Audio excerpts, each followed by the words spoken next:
Focused on the hospitality and F&B sectors, it is with great pleasure that we welcome representatives from Les Amis Group, Emmanuel's Cuban Group, Pan Pacific Hotels Group, who would share their strategies and experiences on how they have emerged stronger in this new normal. We have also here with us IP experts from Asia-wide franchise consultants and IPOS International, who would provide tips on how you can better manage your intangible assets and IP from the legal and commercial perspectives.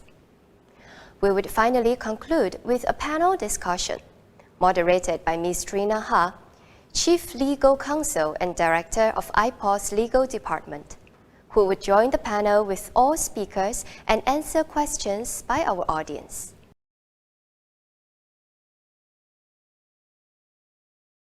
I think one thing largely to consider when you are looking to create a new brand or while you're creating a new brand is that brand names do actually affect perception very much and also will affect your trademarks. So what we suggest or what we normally do is when we think of a name for a restaurant, we always do a search first, just to make sure that it's a name that is unique enough or maybe not closely related to a competitor or another brand that's already in the market. Obviously, with a unique name, it will be much easier to have a trademark and also to get all your assets like a website, your social media handles. It's also good to consider which language best portrays your brand. In Singapore, obviously, we are very multicultural, so we have combination of different languages that we could tap on, whether or not you're speaking to a more international market or more local market. Challenge, or we felt that would be challenging for us, and this is right back to IP, is that while our concept we were one of the first to come up with our concepts, but a concept like this, I guess, could never be trademarked, so to speak, because it's a process. It's not like a brand or a logo. So those were the challenges that we had. I will go through just very quickly, in terms of new platforms. Michelle and Adina has mentioned that these are very reactive platforms where we go on to e-commerce, digital platforms, how we change into online F&B deliveries. And then in terms of our meetings and all, we introduce virtual meetings and, studios now that as we evolve. And, even in terms of that, how we go into live streaming to do marketing. When people can't come into the hotel to do hotel site inspection, what do we do? People can't do a wedding show. So everything, we brought it online, and we look at a lot of e-commerce tools like our app. Now we actually launch our app. We even look at the WeChat powerhouse in terms of, targeting the China market, the Chinese that are in Singapore, and looking into various staycation packages targeting families, wellness, mental wellness, eat well, live well, and all.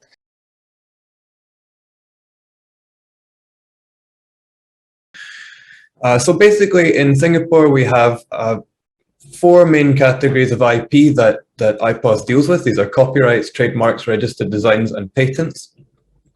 Within copyright is a substantial aspect of IP that I think we haven't really touched on yet. We will look at things like the copy on your website, photographs that people take of your services and photographs that you take in order for marketing materials and things like that. Emails that you send even can be protected in copyright. Reports that you produce and the computer software that you use for your services, such as your HRMS system or your POS system, are all covered by copyright. So these are all relevant considerations. Next, we have trademarks, which I think we've talked about a fair bit. Trademarks in the logos, the devices, and various other aspects of branding, including the shape of your products, possibly, and some other things that we can perhaps talk about in the Q&A. Next, there are registered designs and patents. These are probably slightly less relevant to the hospitality sector. Next, outside of the main 4 categories, we have confidential information, which is hugely important in the F&B industry. I think Idina was talking about the fact that you cannot protect the process of the process of the concept behind something, but you can protect how you go about doing it behind the scenes as confidential information, and this can be hugely important. Then we also have things which are not necessarily IP, but are also hugely important, such as personal data under the PDPA in Singapore and under various regimes around the world, and domain names, which I think Michelle touched on as well when she was talking about it. Now, before I end, I also just want to share a little bit of brand extension. You know, many franchising brands, big brands like Pizza Hut, they have gone into, you know, merchandise. You know, for example, Pizza Hut, they are into, you know, track suits and all. You know, then McDonald's, they are into streetwear, and KFC lately they have gone into phone cases because they know that, you know, almost everyone on earth has a handphone, and you know, for them they want to achieve, you know, top of mind. So these phone cases with their logos and this interesting design are all helping as far as you know, strengthening their brand and making their franchisees having another revenue stream, because other than selling chicken and burgers, now KFC franchisees have also merchandise to sell. So it is a good thing.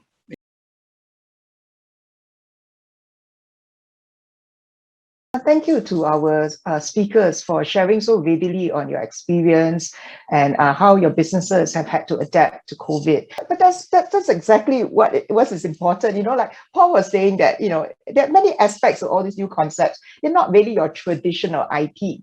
Like even knowing how to package the box and deliver it safely in a manner that your food appears, you know, in a beautiful setting and not all over the place, could even be some kind of trade secret or know-how that is valuable to your company. And you know what, Michelle, Adina, and Kit, you have shared, it goes beyond the more traditional IP of trademarks. It goes towards what Paul was saying, building the goodwill of your company, building the brand value, and it moves into what we call intangible assets as well, which is a larger group, and not just you know, beyond trademark, copyright, all of which are key, but it goes a little bit beyond that to these intangible assets, and it creates brand value for your businesses. And I'm afraid I have to bring the panel discussion to an end. It has been a very lively session, and I would like to thank each and every one of you, Michelle, Adina, Kate, Albert, and Paul, for really sharing your experiences and challenges you've had in adapting to COVID. And I think the audience would have learned a lot, and I have certainly learned a lot. So thank you once more for sharing your time with us.